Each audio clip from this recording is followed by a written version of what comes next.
I am going to today talk about a topic which is quite relevant to devotees, all of people who are practicing devotion, and that's about balance. You might not have thought about it, but Krishna speaks about mode of ignorance, mode of passion, and mode of goodness, isn't it? And if you read the definitions of goodness, passion, and ignorance, you will find that the main symptom of goodness is, Krishna defines goodness, mode of goodness is Satogun.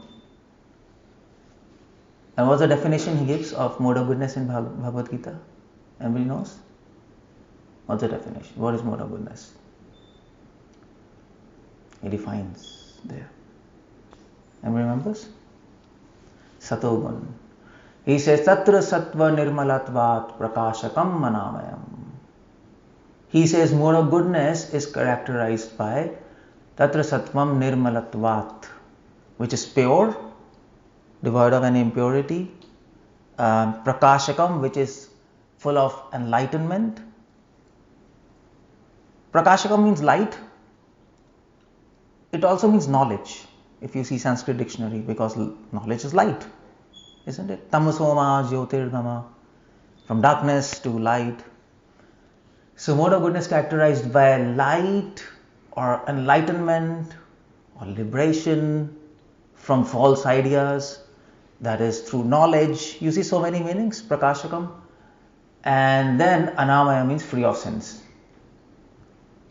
But if you read properly mode of goodness, it's all about balance. Balance. In mode of goodness, person is balanced. In mode of passion, person is not balanced. He knows what is right, what is wrong, but still he'll do wrong things. Out of desires, isn't it? That's passion. Sometimes it happens with all of us. We know what's right, what is wrong, but nevertheless we do it. We know we are doing wrong, but at least we'll do it once. Next time we'll see what it's all about. That's how it goes. That's passion. Passion pulls you.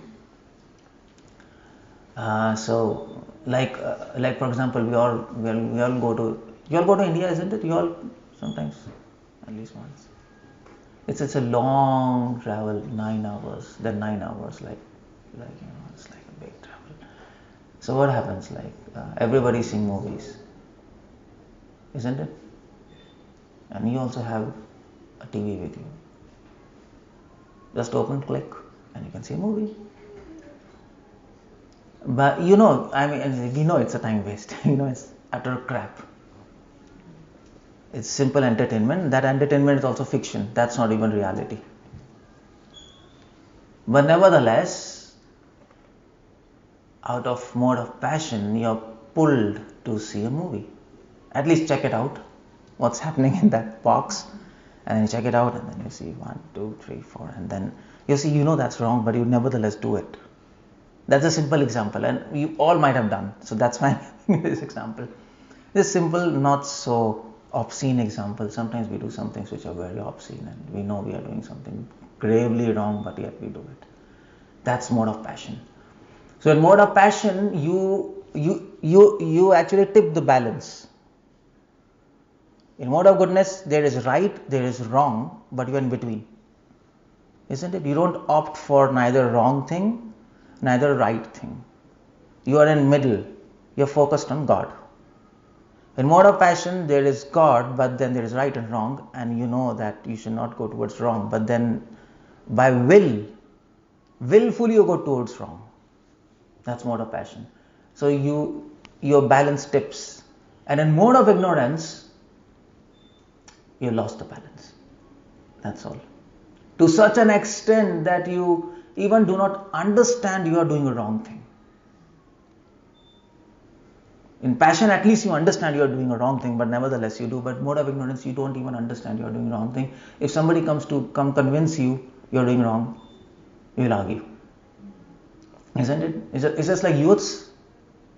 When we are young, we do something wrong, parents try to understand, but then we think we are too smart, and And then later we realize, oh my God, life, these people had experience, they were telling me something, and now I understand. It's all of us are like that, no? So by that time, it's impossible to make them understand because they're in mode of ignorance, although they think they're knowledgeable.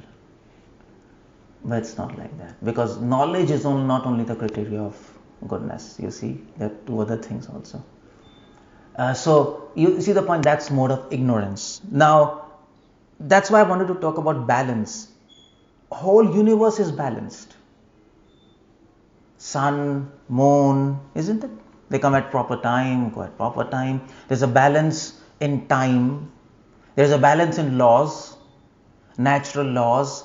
They work according, everything works according to laws, and everything is balanced. If it's not according to laws, it doesn't work. If it is according to laws, it works, you see. There's balance in mechanics of universe. There's balance in time. There's balance in animals. Animals are pretty balanced. If they feel hungry, they'll eat. If they don't feel hungry, they'll not eat. That's all. And then in animals, they have this period, this heat period. They have all this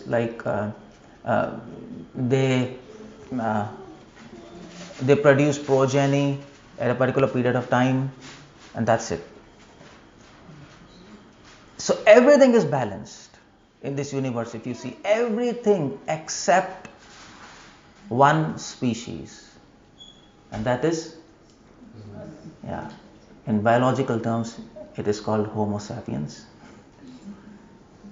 and we are that. We are imbalanced, physically, mentally, and spiritually. That's what our lives are. So we should learn balance. If you don't know balance, you might have all good things in your life, but it will serve no purpose. Isn't it? So, talking about balance, now let me bring another perspective. If you're talking about balance, then you have to balance in devotional life. Isn't it?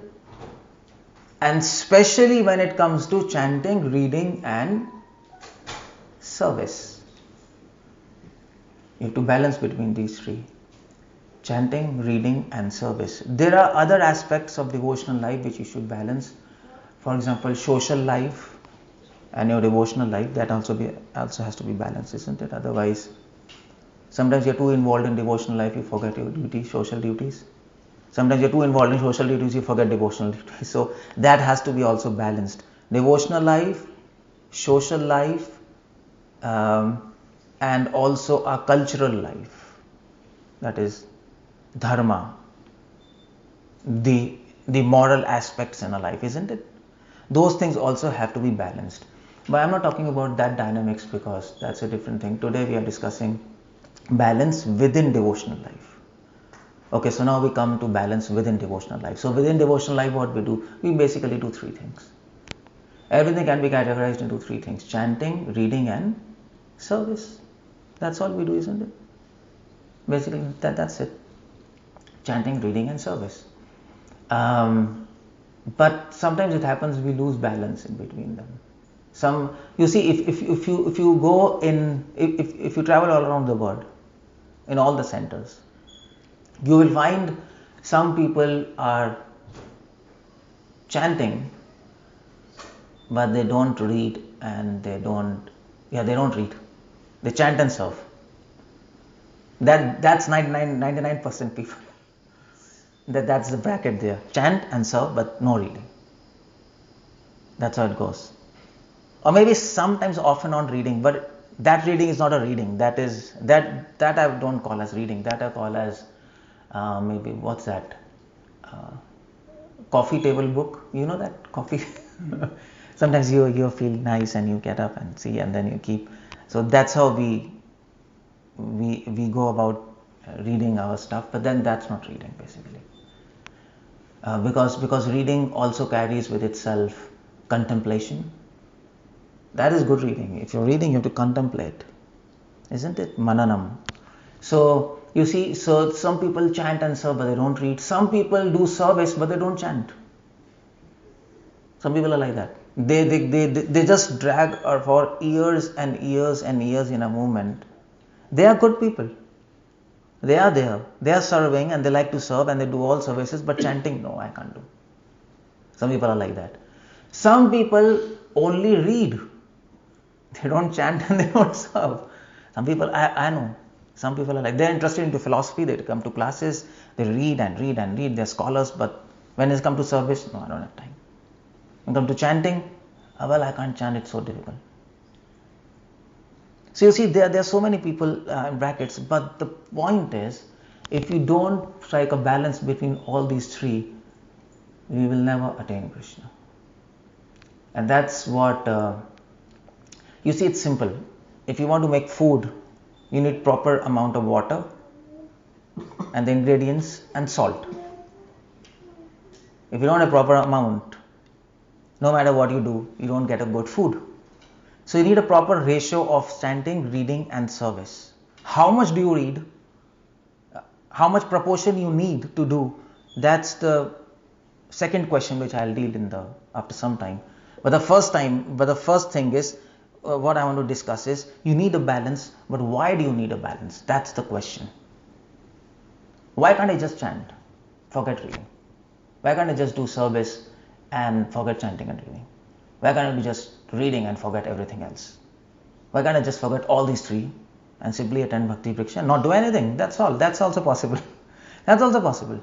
Don't do anything, keep on coming, honoring prasad, go back. That's also possible. That's okay. It's good to do something than nothing. But then we have to remember that's something. That will not take you back to Krishna. That's a goal, isn't it? To perfect our lives. That will not happen. So the first question is, why we should balance between these three. By the way, these three were called, actually, Bhaktivedanta Swami Thakur, so in Gaudiya magazines, he said that there are three things. Actually, so on the wall of Chaitanya Gaudiya Mutt, his mutt in Mayapur, Chaitanya Gaudiya Mutt, if you go, you can see a verse there. He has written a verse. The gate is like that. So if you really see, it's like that. So it's written, Krishna Kam, Krishna Nam, Krishna Dham. Bhaktivedanta used to say that. Krishna Nam means holy name, chanting. Krishna Kam means service. Krishna Dham means reading. And he says, you have to focus on all these three. Krishna Kam, Krishna Nam, Krishna Dham, that's a package. If you don't, it comes in a package. You can't just take one thing, another thing and then reduce it. It will not work. Isn't it? You can't get a car without wheels. I want to buy a car without wheels. Isn't it true? It's not like that. You don't buy it basically. You don't even think of buying that thing. You need wheels. Of course you need wheels. How it's going to move. Similarly, you don't chant without reading. No. Only fools will opt for that. And that will not work. You see the point? So, yeah, the question is, why we need all these three things together? How much we need, that's the next part. Why we need all these things? Okay, now let me ask you some questions. Okay, let's discuss first chanting and reading, then maybe chanting and service, and then reading and service. There are three things, no? So let's play some maths, permutation, combination, something. Let's take two things together first. Otherwise you'll not be able to understand. Three things, dynamics you can't understand. Even science cannot understand now. Yeah, science is also a problem. This mathematician Poincare, you know Poincare? You know Poincare? Yeah, okay. So, okay, Poincare, he was there. He was a big math. He was like, he was even more intelligent than Einstein in mathematics. So, you know what happens in science? In science, you can solve two body problems, but you cannot solve three body problems. It's a very difficult task. You don't have a... In mechanics. Yeah, in mechanics, you can't do that, and they're figuring out how to do that. But two bodies, you can, figure out something. But when it comes three, it becomes off the track. They are trying to do something. So, okay, so let's play some rules of mechanics. We have three things, but let's deal two at a time, Otherwise, we'll not be able to figure out what's happening out of balance. So, okay, let's take first reading and chanting. Okay, now tell me one thing. Suppose one fine day you get up in the morning and you decide, I will only chant and not read. Then what happens? What happens? What's wrong with that? Let's first discuss. What's wrong with that? You don't have understanding. Okay, good. Prabhuji, once Reading is necessary, you want to know what to chant. Huh? Reading is necessary, you want to know what to chant. Okay, that's one thing. Okay, fine. That you have already surpassed. You're chanting. You figure out you're chanting. Okay, so yeah, one thing. Without reading, you don't know how to chant. Because what reading supplies you, reading gives you the attitude of chanting. Number one benefit. Without reading, you don't have a proper attitude to chant. Without reading, you don't know how to chant. You're chanting like a machine. Isn't it? Hare Krishna, Hare Krishna. That anybody can do. That a machine can do, that a parrot can do, anybody can do. But then, what's the difference between parrot chanting and your chanting? It's attitude. It's how you chant. So reading supplies the attitude of chanting. You see the point there? You understand? Prabhupada says in preface of Nectar of Devotion, Nectar of Instruction by the way, attitude is a key. If we don't have a proper attitude while chanting, our chanting will never be successful. We'll be simply fighting with the mind. That's all. And what does Prabhupada say? What's the proper attitude? We have to chant, understanding that chanting is the best glorification. So, we have to chant with the attitude of glorification. For example, isn't it? So, reading first will give you the proper attitude how to chant. Just like in Chaitanya Charitamrita, Prabhupada says, you should not be the master of holy name, but the servant of holy name. So, what's this? Prabhupada says in Chaitanya Madhya Leela, chapter 25, purport. You should not be master of holy name, but servant of holy name. Now, what's that all about? Well, I'll finish my rounds and chant. No. You have to have the attitude of a servant and not the master while chanting. So you have to develop that attitude. That comes by reading. So the first thing is attitude. Reading develops attitude. And the next thing what reading does is, reading helps us to avoid offenses while chanting, isn't it? There's so many offenses we can avoid by reading. One of the offenses considering Krishna to be equal and independent of Lord Shiva and Lord Brahma, demigods. So if you take knowledge, if you clear up by raw knowledge, Krishna is supreme, Brahma and Shiva, they are neither independent personalities, and neither they are fully independent personalities, and neither they are God, neither they are supreme. By knowledge you can understand. So it helps to avoid offenses.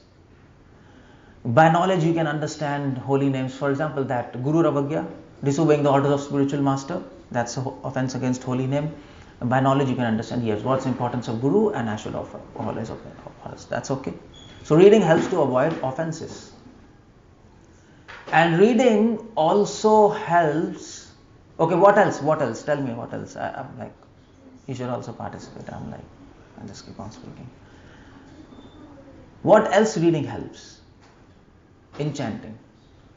When you're reading, you know about Krishna, and by knowing more about him, can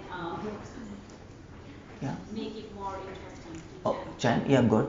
Reading helps to nurture our taste in chanting. That's what you meant, isn't it? If you don't read about Krishna, Srila Prabhupada says in one of his letters, Prabhupada says, when you chant, you remember Krishna, his qualities and pastimes, isn't it? But Prabhupada says, if you're not reading about Krishna, and when you chant, you don't think anything. That's all. So as soon as you say Krishna, you should remember his qualities, but you got to be reading about him, Otherwise, how it will come in mind? So reading helps to nurture our taste. That's how it goes. In chanting, If you don't read properly, you will lose taste in chanting. Maybe you will lose enthusiasm to chant. Because reading also not only nurtures a taste, but it also gives a conviction to chant, isn't it? We keep on going chanting, and then we develop enthusiasm to chant, otherwise we lose enthusiasm. So that's reading. So reading has three values, three importance for chanting. It's linked to chanting. Reading helps to, what's that I just told? Develop attitude, nurture taste, and avoids offenses. Nurtures taste and conviction and avoids offenses. That's reading, very important. How much to read, I'll talk later, but that's why you should read along with chanting. Just along, you're not chanting and reading, that's not the point. You have to be careful, because you know what, so I was in Europe, in Croatia, and one people. So one devotee, he used to chant while taking shower. He used to open the shower and chant. And like he used to take 1 hour in the shower, and he got cold and fever, and then he wrote to his spiritual master, "See, I got fever, So spiritual master said, "Then what can I do if you have fever? Take medicine." He said, well, I'm taking shower and I'm chanting. His spiritual master said, "You're crazy." He said, "Well, I heard your lecture, and you were telling that you should take bath and then chant. You should take bath and chant." So he messed up, he mixed both of them. People are crazy in this age. You speak something, people understand something. So you have to be very careful what you're speaking. So that's about reading. You read and then chant. Or chant and then read, but reading has to be done daily. Okay, this is about reading. It is about reading. Okay, now one fine day you decide to read and not chant. Let's read, that's all. Then what's the problem? What's the problem? What's the problem? Okay. So one thing you didn't tell me. Okay, these are the benefits of reading, isn't it? To chant, that's linked. Balance, you see. If you simply read and do not chant, then what happens? What's the drawback of that? What's the main fault? What will happen in future? That's my question. If you simply read and do not chant, what will happen? What's your future? Okay, that's okay, but that's fine. You don't know. You don't go back to Godhead, but what will happen to you? What you will become if you simply read and not chant? Arrogant? Yes. The result of this is arrogance and pride. That's all. If you simply read and not chant, or if you read more and chant less, if you don't balance properly, you will become arrogant, proud, and then you will start coming to comments. I'm greater than that devotee. You see the point? Because I have more knowledge. I know more. How many shlokas you know? 1? I know 10. Okay. It happens. People who do courses are not bad, but people who do courses and then they don't focus on chanting. You see, it's not. It's also the point of focus. Balance is not just quantity but quality also. You can focus more on reading and focus less on chanting. But that's also a problem. You see, the intensity of chanting and reading also should be same. That's the idea.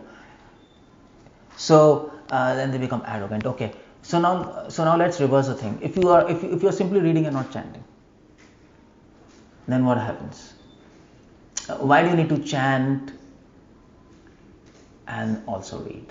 Why do you want to chant not along with that? That's so bad. But why do you want to chant and read and then read? I don't know how to speak in English, but you get the point.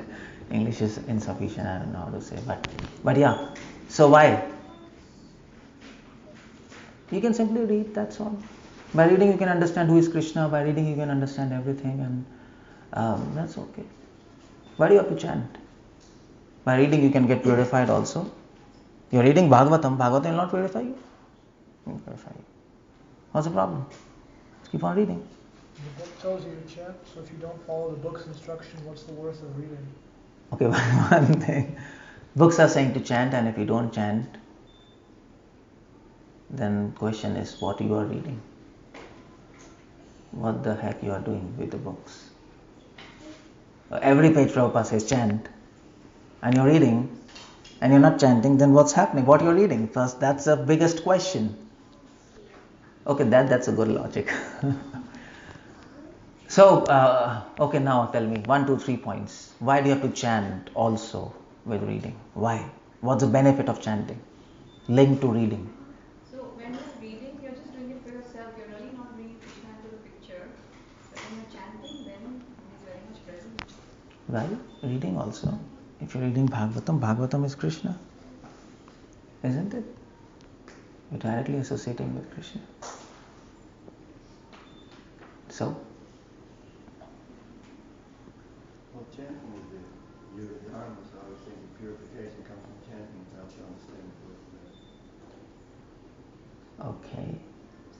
But I mean, yeah, fine. I mean to say, but I can always argue as a lay person. Well, doesn't Bhagavatam purify us? Then? No, the experience has shown that only by chanting you go near to the person. No, not experience. I need evidence. So, it's not experience subjective. Isn't It's your experience. What's evidence? But isn't it said, Prabhu, that for Kali Yuga chanting is required? No, why? You're blind. You're all having blind faith. For Kali Yuga, it's Yuga Dharma, so I'll accept. Why? Who said this? Why should I accept? I'm talking as a layperson. I'm not talking as a devotee. You see the point there. They will not accept. You have to give them logic. You can't say it's Yuga Dharma. You can't say Chaitanya Mahaprabhu said. Who cares for that? Where's the logic? It's age of logic. What? Follows Krishna's instructions. Yeah, that's he said already. He said, yeah. That's done. Okay, one thing about chanting is, the first thing is, reading strengthens your intellect, but chanting strengthens your soul. Prabhupada says in 6th chapter, last verse, perfect. Just at the end, Prabhupada says, if you keep on reading, if you keep on doing service, and if you don't chant, your soul becomes weak. You know why? Because reading has to do with knowledge. Knowledge has to do with intellect. Isn't it? In conditioned stage, at least we are exercising our intellect. But chanting is not really to do only with intellect. Chanting is to do with soul. Chanting is to do with sankalp. What do we say sankalp? Determination? Huh? No, English. Okay. Wow. Yeah, but here probably sankalp here means determination. Resolution. That's the point there. That's the meaning here. Sankalp. Resolution. What you resolve to do. Your sankalp means your willpower. So chanting strengthens your soul. The function of soul is willpower. The function of mind is emotions. The function of intellect is knowledge. The function of soul is will. Different language that development comes through sanskar, and chanting gives us that sanskar. Okay, yeah, you can say you can say like that, but willpower is more. People can understand, no? These people can understand what sanskar. So willpower, it strengthens you, and that's why you see, if you forget chanting, you feel weak, isn't it? You feel very weak. So chanting strengthens your soul. That's very important. Another thing is, chanting will help you to actually solve some kind of doubts which cannot be solved by reading. That's the second benefit. Some doubts cannot be solved by intellectual endeavors, let's say like that. Some doubts can only be solved by chanting, because some doubts are solved by realization. Like, for example, holy name and name is one, isn't it? We know that, no? Abhinatam namna, you know. Name is God, God is name. So, we know theoretically, but we are not convinced about this fact, isn't it? We know, but we don't know also, isn't it? Holy name is God himself. We know and we don't know. It's both ways. we still have some kind of lingering doubts in our subconscious mind, and that will always be there unless we see Krishna in holy name. There will be some lingering doubts in our dark subconscious mind somewhere. There have to be. So that can be solved by realization. That's all. There's no intellectual adjustment where you can understand holy name is Krishna himself. You can't do that. So some doubts can be solved by intuitive power. You see the point? That word realization or intuitive power, or in Madhva's terminology, sakshi. That is, or maybe in philosophical language you can say adhokshaja level, or adhokshaja level. There you need realizations to do that. For example, this simple example: we are not this body. So what do you say? How many times you have heard this? You're hearing day and night. Do you know it's a fact? Who knows it? Well, none of us, because we have not seen. We have not seen it. Neither we have separated ourselves from our body, nobody has done out of body travel or something like that. We don't know actually, but yet we know. We know intellectually. That's called paroksha level. Prabhupada speaks about these levels: pratyaksh, paroksha, and then what's that level after that? Pratyaksh, paroksha, adhokshaja, prakrit, but between there's one more. Pratyaksh, parokshaja. So we know intellectually, but we don't know at a realized platform, isn't it? So this kind of doubt, after some limit, doubts go beyond intellectual capacity. They need realization to be solved, and that's done by chanting. Chanting will resolve all doubts. Vidyate te granthi chidyante sarva samshaya siyante chasya karmani drishtva evatmana ishvare. All doubts are solved by chanting. So by reading, you get answers, but you also get questions. Reading will not give you all answers. No. Good reading raises some questions. Just like you're not this body or soul, or God's name and God is one. How do you get answers? By chanting. Complete answer comes by chanting. Partial answers by reading. But you have to complete it. That final stroke to solve any doubt is done by chanting. You got my point? The final stroke there. So that's chanting. Chanting will help to relieve doubts in reading. And chanting will also help to counter sins of previous lives, isn't it? Sins of previous life. That's all. There's so many sins. How do you counteract sins? By taking holy names. You know that.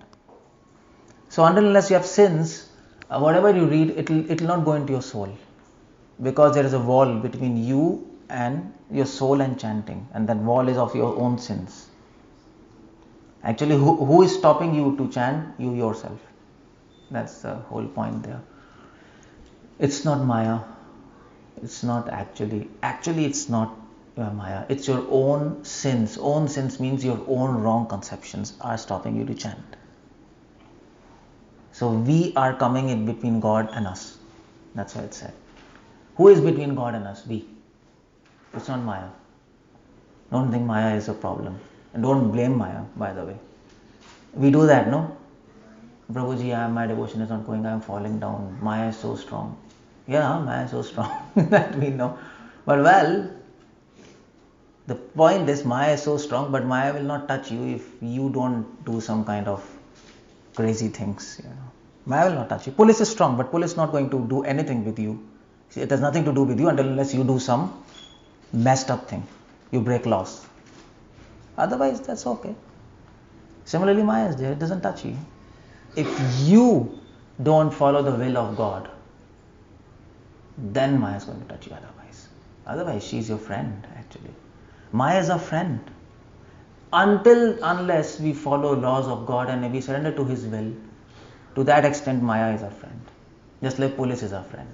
We follow laws. But if we break, then she is going to be after you. She will not spare you. So that's how. So chanting helps to relieve sins. That's the third thing. And when your sins are gone, then the knowledge which you take, it goes into your soul. It doesn't go into your intellect or into your mind. It touches your soul. There's a difference between knowledge touching the soul and knowledge working on intellectual platform. There's a lot of difference. It should touch your soul, or in modern parlance we say it should touch your heart. We say that, no? That's the modern way of saying, but it should touch your soul. So that's why we should chant. Chanting helps in reading. So you see how both are linked. If you don't read, you can't chant properly. If you don't chant, you can't read properly, by the way, or you can't read the results of reading. So now, if you only chant, if you don't read, then what you will become? That's the question. If you only read and don't chant, then you become arrogant and proud. If you only chant and not read, then what do you become? What's your future? What do you become? Anybody? Yeah, chant. Okay. Chant and be happy. Don't read anything. Yeah. Huh? Blind faith. Blind faith? Okay. So if you want to put it in one word, what do you become if you only chant and not read? Superficial. Yeah, sentimental. That's all, isn't it? You become sentimental. You have no conviction. Your doubts are not solved. You're chanting. It's all sentimental stuff. Now that's the danger of only chanting and not reading. Okay, so Doubts are solved by chanting, right? Huh? Doubts are solved by chanting. Yeah, I told that. You said that doubts are not solved. This is what you said. Doubts are not solved. If you don't read, only chant, your doubts are Yeah. If you only chant, then if you don't read, then you don't get proper doubts, and reading supplies you proper doubts. Otherwise, you will have crazy doubts. And then we are like, after those crazy doubts, we are chanting, and God knows we are getting right answers, right questions. Who knows? So that's the point there. That's the whole thing I'm talking. So this was chanting. Yeah. Can it be relative, like depending on your current situation? If you are able to read, you should be reading, because probably someone who does not even know how to read. That's an exception. Who doesn't know how to read? Are you including listening to lectures in reading? Yeah. Is that included? So Yeah. you could listen to Yeah, it's included. It's included and excluded both. The point is, listening has a value. It is included here, but it's excluded also, in the sense reading has its own value, listening has its own value. You know what's the difference between reading and listening? There's a big difference. In listening, what happens is you can't really contemplate. It's going on. There's an information download. You can't stop and think on one point, because the speaker is speaking, and you have to hear and hear and hear and hear. If the speaker is speaking on one point, then probably you can contemplate. But still, if you want to focus on one point within the lecture, you can't do it. But reading is contemplation. So both have values, because if you read, how much you can take out from that? The speaker, he has read, he has assimilated, and he is giving you knowledge, isn't it? Which he has assimilated, so you save time. But at the same time, if you don't read, you don't contemplate, then you don't retain things. And you see, I've seen people who only listen, they don't read, and if you ask them, okay, tell me something about offenses. I can't tell. I know, but I can't tell. You see the point? It doesn't come. It happens, no? It happens. If suppose I ask you to speak for 10 minutes, 15 minutes on, let's do this. Speak 15 minutes on Krishna's flute. You ever heard? Okay, speak 15 minutes on Maya, illusion. You know things, but it's not systematically put in your mind. And that is done by reading. Reading makes an impression on your mind, a stamping. It's done. Listening cannot do that.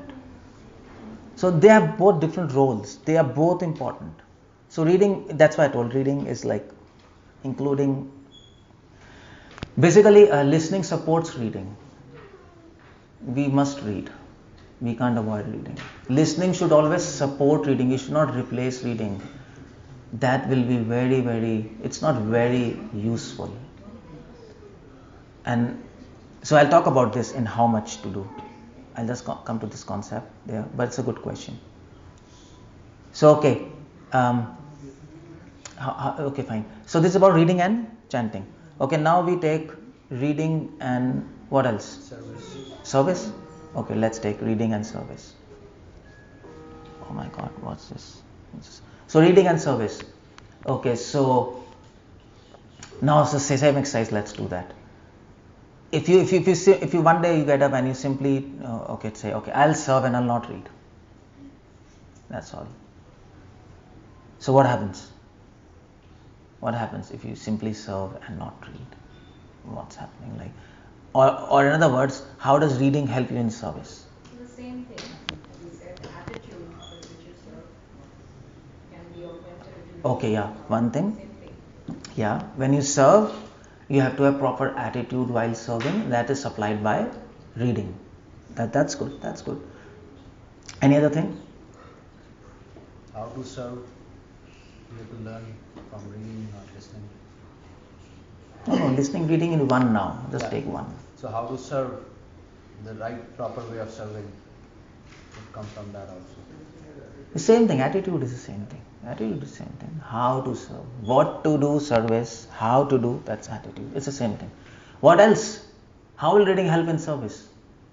How is reading indispensable to service? That's my question. It's not help. You can't disconnect.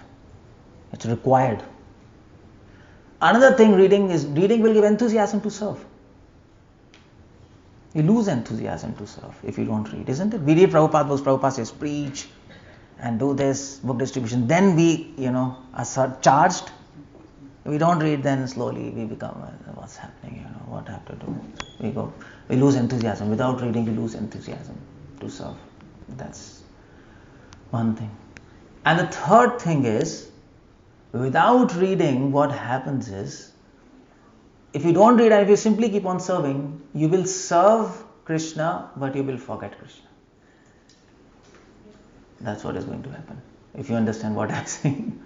You can keep on doing service, but you will forget for whom you are doing. You will forget Krishna. It will be simply in the service. Activity, that's it. Yeah. And that we all have experienced, isn't it? We all have experienced. We do service, we do preaching, we do book distribution. Okay, fine.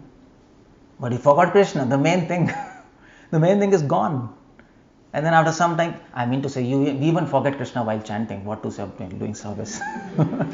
Chanting, which is like you're totally focused on Krishna's name and you're repeating Krishna, Krishna, Krishna, and you forget Krishna. Then service, like you just forget like that. You can keep on going for years together without remembering Krishna and do all kind of services. So without reading your service, you can't remember Krishna while doing service. You can't remember Krishna. If you forget Krishna while doing service, how much you can remember Krishna while doing your normal job? That's gone. It's finished. That's a blank space in your life. So if you don't read about Krishna, you will not be able to remember Krishna while doing service, and that's a catastrophe. Because you're doing service for Krishna and you've forgotten Him. What's the point? What's the point of doing that? And that is why if you ask any new devotees who have joined the movement, they will be super busy in service. But they'll not be able to remember Krishna while doing their service. But Srila Prabhupada is super busy. But every second he is remembering about Krishna's pastimes, qualities. It's just coming in him. You see, that comes by reading. That's a very important role of reading along with service. You see the point there? So reading helps to remember Krishna while doing service and other activities. That's very important. Okay, so now if you do service and if you don't read, if you keep on doing service and don't read, what do you become? What do you become? What's your future? You keep on doing service and not read, what do you become? What happened? No, fall. Of course you have fallen. And that's gone. What do you become? You become, you become a machine. You become a sweeper in the temple. You are no longer a devotee. You're simply a sweeper. Or maybe a restaurant manager.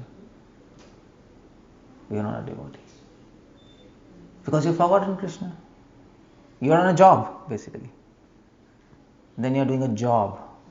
That's all. Because you miss the attitude, you forget Krishna, then what you're doing, for what you're doing, it's all gone. That's what you become. So, okay, that's about service and reading. And then, if you simply read and don't do any service, there are people like that. Then, of course, how does service helps in reading? Now, what do you say? Do we have to do service along with reading, or reading will suffice? What will service do? It's a practical aspect of what we are reading. Huh?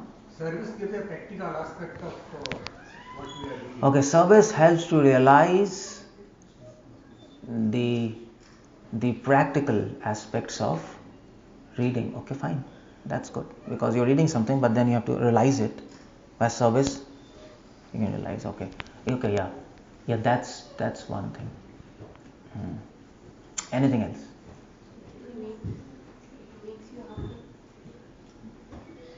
Yeah, but then how it's linked to reading? I'm talking about linking to reading. It's not independent.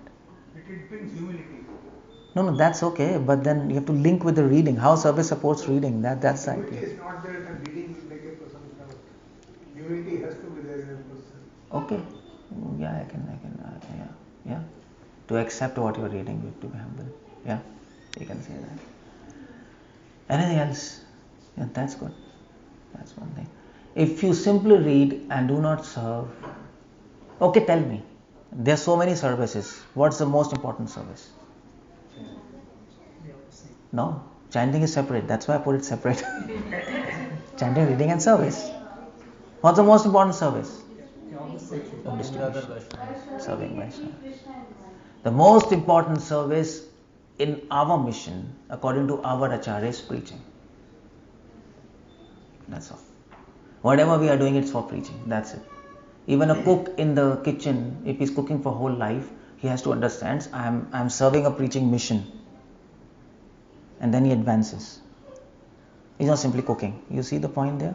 Everybody is serving preaching. That's what Prabhupada's desire is. At least our Acharyas take. The most important service is preaching. Whatever we are doing, it's for preaching. That's all. Full stop. Jivana hetu pracharasar. What's that song? That preaching is a life of devotion. And what's that? Yeah, that's a song. Preaching is the soul and life of devotion. So preaching, yeah. So the point is, you see the point? If you simply serve and you don't, if you only read and don't serve, what is going to happen is, what's your future is? The future is you become, what's that? Self-centered. Yeah, selfish. Yeah, you're selfish. You're taking knowledge but not giving knowledge. That's selfishness. That's all. We give knowledge in the form of lectures, isn't it? We give knowledge in the form of temples. Temples support giving knowledge, isn't it? Prabhupada, that's why I said, no, why we are opening temples? We can always sit in Vrindavan and chant under a tree. Or maybe in Dallas also. But why we have to make temple? We can buy a land, under a tree you sit and, no. People come. Prabhupada says our temples are colleges and educational institutes. Prabhupada said, I don't want to open temples. So, you see, so temples is a way to distribute knowledge, to give knowledge, isn't it? And if you keep temples clean, then people come and take knowledge. You see, it's all linked to distributing knowledge. Book distribution, what's that? You're not giving books, you're giving knowledge. That's the idea. So service means giving knowledge. And if you keep taking knowledge and don't give it, that kind of person is called as selfish. If you keep on taking something and don't give it and don't share it, that is a selfish, self-centered person. So a person who just reads and don't do service and don't understand that it's a preaching mission and we are participating in a preaching mission as service, then we all become selfish. We are guilty of selfishness. We are accountable for that. You see the point? So we become that. Okay, so that's about that. So what's left? Chanting and service. Chanting and? Okay, good. Yeah, chanting and service. Let's discuss that. Okay, fine. So yeah, many devotees, they only chant and don't serve. Many actually, they keep on chanting. But But when it comes to service, and when we say some devotee, Prabhu, you are not doing service. Nobody told me. You see the point? Nobody told me to serve. So I'm chanting, I'm finishing my rounds. But the point is, that's not the point there. Service should not be told to you. Service should not come to you. You should go to service. Isn't it? Just after program, suppose. If we don't ask you take prasadam, then what will happen? Nothing. You will ask for prasadam. It's not necessary for me to ask prasadam for you. You will ask. That's all. Finish. Where is prasadam? Because you survive on food. But the day you know that you survive on service, your soul survives on service, you will find service and ask for it rather than others telling you. And the fact we do not ask for service, conclusion is that we don't think that it's required for sustenance of a soul. It's a food for soul. You can't understand that. I can live without it. No. A servant cannot live without service. He should die. Or he should not call himself servant. That's all. So you see the point? So service and chanting. So you chant. Okay, now you're chanting and you don't do service. Fine. So what happens if you chant and don't do service? So how does service helps in chanting? What's the link there? What's the link? What's the number one link? Humility. Okay, so can you define your answer? So How does service help in chanting? What's the link? Okay, good. Yeah, one answer. Anything? Yeah, you're right. Yeah, that's what it is. Service gives qualification to chant. Trinadapi sunichena tarodeva saheshnuna amanena mandena kirtaniya sada hari. See? How do you get Trinadapi sunichena? How do you get tarodeva saheshnuna? How do you become tolerant? How do you become humble? How do you learn to give respect? By service. Why? Because when you serve, what happens is, you have so many other devotees also, isn't it, with you? You're serving with devotees, you're not serving alone. Because this Sankirtan movement, when you're serving with devotees, then you will associate with people. When you associate with people, people are of different types. Some person is tolerant, some people are intolerant, some people are crazy, some people are maniac, some devotees are also crazy. So there are all types of people associating and doing something. So what happens is, then you learn humility. Humility you can't learn just by reading or just by chanting. It doesn't come, at least at our stage. So service is required. When you serve, some devotee will say, come on, Prabhu, you're not doing right. You should do like that. Then you become humble, isn't it? So that is why, you know what, if you keep on serving in your home and never involve in any community or with devotees, you will never become humble. You might think you're humble, but no. Because nobody shouted on you. Isn't it? Nobody said you're nonsense. And you don't know whether you're humble or not. And that happens, many times. I mean to say, in Brahmachari ashram, we all as a Brahmachari, we are there in the temple and people are just speaking left, right, and you have to be humble. But in a congregation, it's different, nobody tells you anything. Mostly because you're in a home, you're doing whatever you want, nobody's there to point out.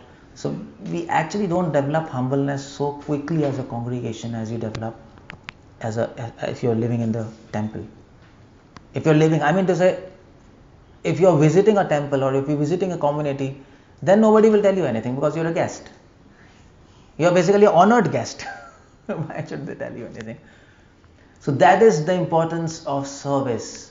Service here in the context of with devotees. So you see the point. If you're doing service, it's always but for us it's just the opposite. So when we do some service in temple or with some devotees and we have some problem, we tend to disconnect. That's what happens. We say, oh, these are problematic devotees, let's not associate with them, let's disconnect and do our stuff, let them do their stuff. But actually we have missed the whole point, because You understand the point? You miss the whole point. As soon as you disconnect, you lose the opportunity to become humble. You lose the opportunity to develop the quality of tolerance. Now that devotee with whom it's very difficult to put up with, he's teaching you how to tolerate. He's teaching you how to become humble. He is your guru. But in conditioned stage, we don't think like that. We think, no, he's a problem, he's an enemy, I should disconnect. Am I speaking French? Do you relate to me? It happens. It happens. No, I don't know. There's no expression. So it always happens, and devotees know it always happens. So service gives qualification to chant, provided you are doing service in association of devotees. So if we can tolerate and if we stay quiet, things will be okay, then you did learn your lesson. But if you can't stay quiet and if there is a conflict, and so there is No problem. Let there be conflict. No, if you are not able to tolerate, then in that No. Tolerance doesn't mean that you don't speak anything. Tolerance doesn't mean temple has so many managerial issues and you have to speak sometimes if you're in management. So that doesn't mean you keep quiet. Tolerance means no problem. Tolerance means go with the conflict. There's a conflict, okay, fine, let's solve it. Let's sit across the table. He'll tell you something, you tell, and that's a very open and practical discussion. So you have to go along with the team and tolerate to attain your goal. You see? It's not that you stop attaining the goal and forget it. No. Why we are tolerating? To achieve something. We are not tolerating just to stay together, isn't it? That's not also the point. So you learn tolerance. Okay, yes, we have to stay together. Just like in army. In army, all these soldiers are there sitting together. They have differences. They fight and this, but they tolerate each other because they have to fight a common enemy. But then it has to come mutually, right? The opposite party should be Okay. similarly interested. No, it's not necessary. You learn your lesson and you advise and you talk to resolve conflict. If conflict is not resolving, then let it be like that. That's all. What you can do. Sometimes the things which cannot be solved, you should not try to solve. That's intelligence. Things which cannot be solved, don't try to solve it. Leave it. Time will solve. It's hard to distinguish between the two. No, you try once, you try twice, you try thrice. If nothing happens, then you understand it cannot be solved. Forget it. That's all. Krishna tried peace with Duryodhan. He tried once, he tried twice, and then thrice. Just before war, he said, let's try again. And Krishna said, well, I tried, nothing happened, so war. That's all, finished. That's how it goes. So, tolerance. You see the point? So how service helps? Service helps to develop qualifications for chanting. Very important. We speak, but how to get it? That's the point there.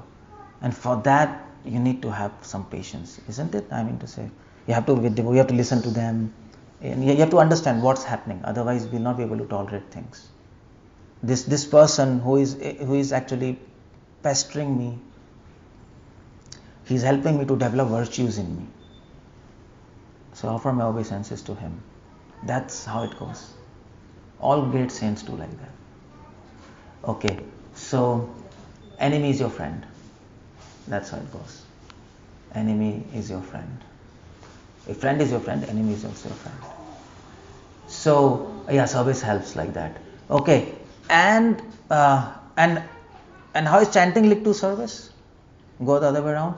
Chanting, when you chant, of course, that you can understand. When you chant, then you get enthusiasm to serve. That's okay. That's nice. When you chant also, you get enthusiasm to serve. Prabhupada says, when you chant, what's the symptom of chanting? You will like to serve. Prabhupada says so many times. So that's how these three things are linked: chanting, service, and reading. Now you see, all are interlinked. You take out one, just like there's a building of pegs, and if you take out one peg, everything collapses. You know that game, no? What's that game? Legos? Jenga. So you take out one and everything. That's like reading, chanting, and service. If you don't do one, nothing works.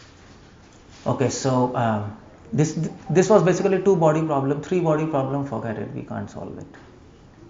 If you want to take all the 3 together, that you go and figure out yourself in your home. Just make a chart and do something, but that's basically, you understand the idea. Now the next question is how much to do. That's balance, but then how much to do? Okay, we have to do all the 3, we have to balance. So how much each we have to do? What's the proportion in quality and quantity? Okay, so how much reading you should do, tell me now. In a day? Huh? Prabhupada asked for a minimum. Yeah. Prabhupada says minimum 1 hour. Prabhupada says minimum 1 hour we have to read. If you don't have time, Prabhupada says reduce sleeping. If you say I'm already sleeping 4 hours, reduce eating. If you say, well, I'm eating just once a day. Actually, Tamal Krishna said that. Prabhupada. I was reading. Now, Prabhupada said, well, Prabhupada said, are you reading? Prabhupada, yes, I'm reading. But then, when I said, but I don't have time, I'm preaching and this, Prabhupada says, reduce sleeping. Then Arjuna says, well, I'm already sleeping 3 hours. I said, okay, stop eating. So Prabhupada says, even if you are busy 24 hours, you have to make time for reading. You have to make time for reading. That was Prabhupada's instruction. Because I just told you, you can't remove anything. As soon as you remove one thing, whole thing collapses. Prabhupada was very strict on that. You have to read. And we have seen in a moment, people don't read, they fall away. We have seen again and again in a moment, many sannyasis who were not reading, they fell down. It happens, to say when you become a preacher, a brahmachari, a sannyasi, and maybe a GBC or something, maybe if you're at the top, it's so difficult. There's so management. No, you're dealing with thousands of people, and you have mails, you have their problems, you have to answer. If you don't answer, those people will be emotionally destroyed. You have got to answer. You have to give emotional. It's not. Our job is not just to give you information. Our job also to give emotional support to people. People come to us to take emotional support, isn't it? So we provide. So you have got to answer. You can't neglect it. And if there are like 20 mails per day, then you lose the time for reading, isn't it? Then that happens, and slowly people fall down. It's again and again seen, and that's why it's very important to read minimum 1 hour per day. Now you figure out how to do. I don't know. Reading. This is besides listening, by the way. Now here's a question of listening, reading. You can listen whole day in your car and this, and you can keep on listening. But this is besides listening. That is a different role. Listening is a bonus. That is a different role altogether. Reading is must. Read. You might read less. That's okay. But give some time to it. To think what you are doing. Why you are reading. You have to contemplate. That's how it goes, isn't it? So yeah, minimum 1 hour. Sometimes you don't get time to read. Sometimes you really don't get time. Isn't it? In your household life also, suppose some guests comes. Suppose some auntie, uncle or mama, mami or chacha, whatever it is. They come and your whole day you are busy. Hardly you are getting time to even chant. So what do? Then you make up for reading. Someday you take off, don't do anything, just read. It's almost like chanting. Actually, I think we should get 5th regulatory principles in initiation, no? Isn't it? No sex, no gambling, no meditating, no intoxication, and chanting 16 rounds and reading 1 hour per day. Then it comes. So you have to keep a record. I missed 1 hour reading 2 days. So next 3rd day I have to read 2 hours plus 1 hour, 3 hours. I have to take break. It's a very good idea. If you can't do it, then once a week or twice a week, take a day off and just read. Just read. It will actually absorb you, I tell you. It will help you a lot. Help you a lot to go deep. Now our Krishna consciousness is horizontal. It will help you to go to vertical plane. That's all. What's that called? Who was that? Robin Cook? Who was that? Robin. He said this. The vertical dimension of management. Oh, that's what you were about to do with this program. Does it, You just does it include the revising also? What's that? Does it include revising also? Revising is separate. No, reading means revising. Means Of course, revising. contemplation, revision, that's contemplation means. Okay, so like that. So 1 hour minimum reading. How much you should chant? What? This you all know. It takes about 2 hours, 20 minutes. Prabhupada says minimum 16 rounds. Minimum. Not 16 rounds. That's wrong. Did you speak at the time of your initiation? What did you speak? 16 rounds? No. At least 16 rounds. That's what we are taught. So how much you chant? Minimum 16 rounds. Yeah. That's at least that much. Prabhupada says 16 rounds on the beat, innumerable round of the beats. Prabhupada said that. Prabhupada said, so the chanting is like that. Okay. And how much service you should do? Is there any proportion for that? Did Prabhupada say anything regarding that? Okay, so this is a quiz. Did Prabhupada say anything? For chanting, he said at least 16 rounds. For reading, he says minimum 1 hour. At least 1 hour. What about service? Was that? Anything? 8 hours. 8 hours? If you start with the 24 hours, like you should be busy all the time, which is not, it's a pretty high standard. Yeah. Okay, this is a homework. Just find what Prabhupada says. We have to come to some practical consensus, some practical definition, So Prabhupada said that in one of his letters, some practical advice on that. Find it, you just chalk it out, how much. So that's a quantity of balance, okay. And then there's a quality of balance. You see, we might be chanting daily, we might be daily chanting, reading 1 hour, chanting 16 rounds and doing some service. But then there's a quality. Quality part is focus. We might sometimes give more importance to chanting than reading, or more importance to reading than service. And that's not a right attitude. All the three have equal importance. I just told you, nothing works without anything. Although chanting is of prime importance and we are doing reading and service for supporting chanting, but they're all interlinked. All are of paramount importance in the sense you can't get the result without any one of these. All are essential ingredients. You see the point there? All essential for making a recipe. You can't remove one thing. So in that sense, we have to have focus on all the things. All three things are important in the life. That's why we cannot miss any of the component. If you understand this, then you get a proper balance. That's fine.